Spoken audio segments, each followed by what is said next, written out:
Hey, everybody, and welcome back to the Warrior Way. I took a walk this morning and I'm walking around and I'm saying a mantra. I have a mantra I say as I'm walking around. And my mantra that I say is God is here. I am free to live in the mystery. It's funny because I start saying it, and then as I'm saying it, I'm starting to sing it. And as I'm singing it, I'm like looking around, and birds are flying by, and people are walking around, and people are in the cars, and a lot going on. The trees, the sky, the wind, and it's you just start seeing God in every single thing. And then you realize, which I've realized as I'm doing walks, I've been doing walks more often, that your reality is your reality. In other words, no two people have the same reality. I've mentioned this to a few people over the last few weeks that I've talked to or I've met along the way, that I started to realize like your own reality is literally your own reality. So you create your own reality because you're in your own consciousness, you're in your own awareness. And the more you see what you see, the more you're living in that kind of reality. I had a conversation with my son last night in the car, and we were talking about how to see the world. And I was saying, there's basically three ways to see the world: positive, negative, or neutral. So I choose to see things in a positive way as much as I possibly can. The next best would be neutral, but very often, or at least how I used to be, was very negative. Even though I was a positive person, there was still a lot of negative. Now the negativity has gone less and less and less, and to the point where it's like almost everything I can flip and I could transmute it or transform it into a positive way of looking at it. Even last night, I went to a Shiva house, which is where people are mourning someone who passed away in the Jewish tradition, and they sit around and it's sad when you lose somebody. And the greatest delusion is when somebody dies. They once asked, I forget, one of the great saints. He was crying when a child was killed or a child died, and someone asked him if it's all an illusion, why are you crying? And he said because the greatest delusion is when a child passes away, especially when it's a tragedy. So last night I went to a morning house and somebody passed away who was not that old but not that young. These days we'd say it's still up there in age. I think he was in his late 60s, so it's not like he was young, but it's these days I know older is considered 80s, 90s. So when someone dies before that, it seems abrupt, and it's always sad for sure. But at the same time, it allows us to reflect on the value of being here, right? The value of our loved ones, the value of what's important. I had discussions about what was important with people last night about, what's important is love and togetherness and oneness and wholeness and not fighting and not material things. Like the people that were talking to me who were sitting in the morning were saying the person who passed away, he did what he could for his family financially, but that wasn't important to him. That wasn't his focus. His focus was on loving people, on loving his friends, loving his family members, and putting a smile on people's faces. And what are we doing here? Like, this is what we're doing here. We're here to help each other. We're here to make this journey a little bit easier. It's a beautiful thing when your reality starts to change. There's nothing. Then you realize there's nothing you could do for anybody else to change their reality other than to change your own reality. Because when you start to change your own reality, you change everybody else's reality that come around you. And actually, you're changing realities for people even that aren't around you. They may not know it's coming from you, and you may not know it's coming from you either. But in a sense, that's what you're doing. You're changing realities.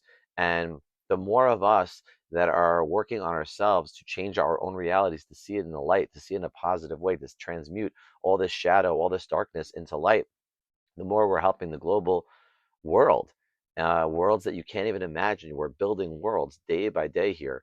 I I see the bigger picture. I see the bigger picture of my own life and how we just become our parents if we don't make changes in our lives. We just follow along the path, most of us, and even if we change, different things, our personality structure usually stays the same. Like our mannerisms, our anger, our anxieties come from that. Even if we like changed religions or we live in a different community, but if we still take those personalities with us until we realize that too we need to change. That too is not something to hold on to let go of it. We're here for 2 minutes. Um, I know that this body is going to go. I mean, I'm here forever.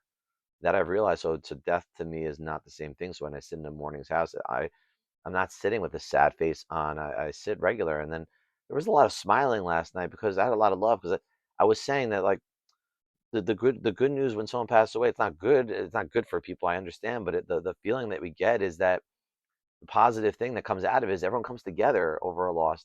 Usually we get together at funerals and weddings, but funerals even more so, right? That when someone passes away, then it's like everyone, even people that have not had anything to do with the person for years, all of a sudden shows up and shows up to be there for love, because we realize what is the importance of life. The importance of life is that we're here in this moment. So why not appreciate it while we're here, as opposed to waiting for us to pass away or someone in our lives to pass away? Appreciate the people in your lives now. Take advantage of those people. And it's hard because people are caught up in their survival. They're caught up in their anxieties. I know that feeling that I used to have that. I ended off last night when I was leaving the morning house. There was somebody I was crossing by, a cousin of mine, and I was saying that, it's funny. He didn't say like let's get together, but we were saying how, like, it's nice to see each other even in this time, but it would be better to see each other in happy times. And I said, it's funny. People will say to me like, oh, yeah, let's get together. And I always say, yeah, yeah. I'm just these days I say I'm not reaching out though. It's not that I don't want to get together. It's that I'm here. I've always been here. I was the type of person that always would want to and would make it happen.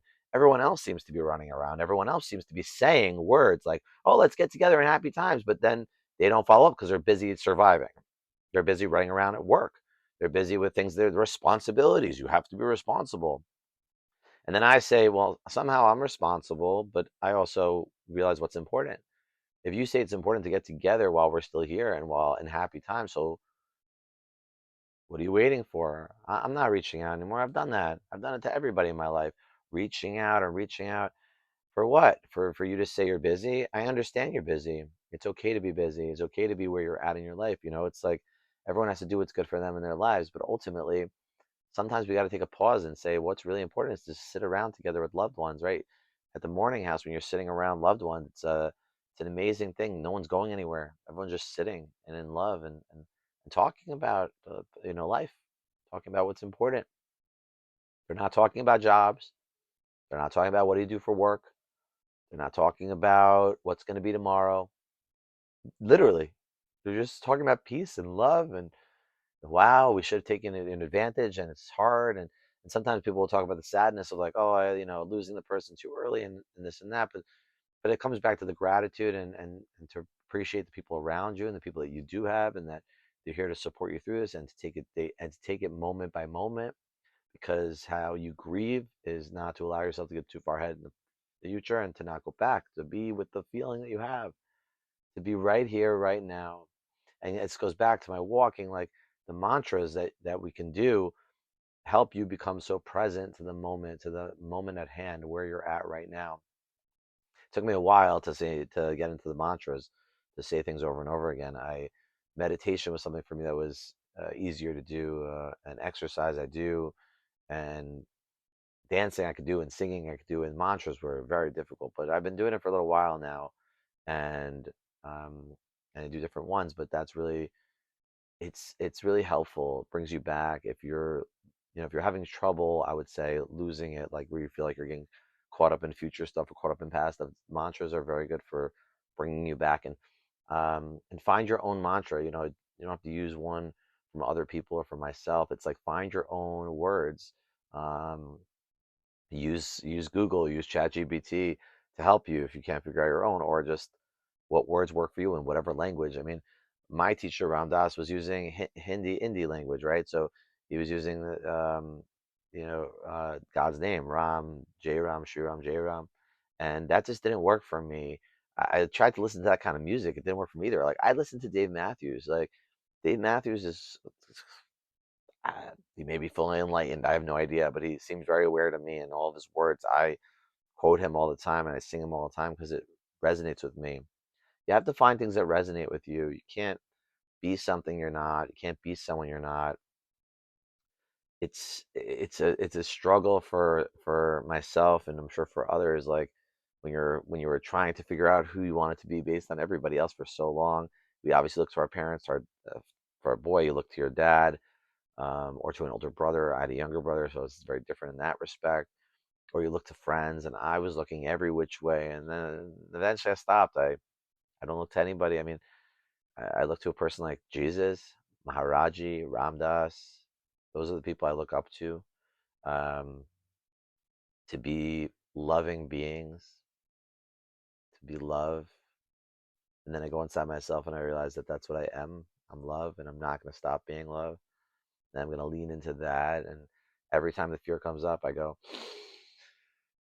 I just love God saying, I love you so much. Like, I realize that when the fear comes up, when those shadows come up, that's like more love God's showing you, like, well, I love you so much when it tests you strong now. This is going to be really. And sometimes you falter, sometimes you fumble. I talk about in my poetry. Sometimes you're not going to be perfect. It's okay. And that's love too. And it's God saying, it's okay. It's okay. Sometimes, okay. Okay. So you're not perfect today. Okay. It's a beautiful thing when you just appreciate and you're grateful, and you look to everybody and you have so much compassion for all those who are looking to the ground, as I've mentioned many times. Keep your head up. Keep your head up. God wants you to keep your head up. He's saying it's okay. You're still my you're still my chosen one. All of you. All of you are chosen. You just don't know it. If it's everyone is chosen. They just don't know they're chosen. And anyone who thinks they're chosen, someone else is not chosen, you're not chosen, because not that you're not chosen, but you're really in your own mind you're not chosen if you think you're chosen and someone else isn't, because that's not God. God knows that everyone is chosen. Every guy. I mean, I could give examples, but it's relevant. All of us, every single one of us are special. You are special. You have to know you're special, but you're just as special as me, just as special as everybody else. Is every insect, every single entity is special. And yes, we have questions of why things happen and this and that, and it's irrelevant really the whys, and is just whatever we do, just have love in what you do, even in things that you might not feel are the best. Love what it is, whatever it is.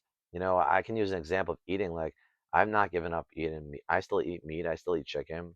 And a lot of yogis, they give that up, and I haven't. And I try to just be intentional that I have compassion for animals. I love animals, but I also know that they're in this lifetime, right, in the existence that I'm living, and they're also, it's a hard one because they're not alive, the ones that I'm eating, and they've already been dead, right? So it's like humans. I walked through a cemetery today, and the people are dead. I have compassion that they're dead, but they're also reincarnated, and they're also back in another existence. And any of the animals, same way. I feel maybe part of them is in me, and I can transmute that and be it that way. If I'm already going to eat it, I might as well view it that way, and not to compare my journey to anybody else's. That's my path. It doesn't mean that's just your path. Everyone has to find what works for them, and not it's not about what everyone else feels towards that situation. It's how you feel towards the situation, and your truth. You know where everything is consciously for yourself. I really appreciate you for being here. I'm truly grateful for those who have made comments on my pages. I really appreciate you. It definitely helps me feel to keep going, because if I'm helping one person, I'm helping an entire world. I know that. I'm helping myself as well to do this and to come on here. So I really appreciate you.